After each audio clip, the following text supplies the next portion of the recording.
The very important aspect that you spoke of is regional cooperation and Afghanistan. Could you elaborate on how are the two sides really going to discuss this situation and the issue of Afghanistan? Also, terrorism is a concern for India.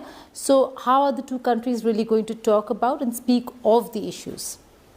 Well, naturally, Afghanistan is a matter of our common concern.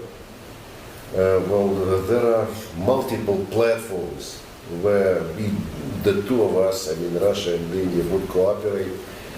There are very important bilateral tracks of interaction, be it interministerial, Ministry of Foreign Affairs to Ministry of Foreign Affairs, or bilateral interagency tracks. As far as the coming visit is concerned, I could guess for today that the two leaders and the two sides would revive their commitment to peaceful and secure Afghanistan, and would revitalize several priorities.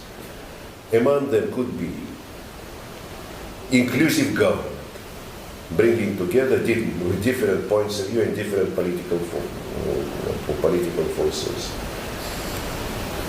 fighting terror and drug trafficking, securing Afghanistan as a predictable place friendly to its neighbors, extending humanitarian assistance to Afghanistan, preventing humanitarian catastrophe, which in itself could be a source of terror and drug trafficking, and naturally, last but not the least, securing the rights of women, of children, of minorities. This is exactly the agenda which brings Russia and India together, making our effort to secure the future for Afghanistan still more important.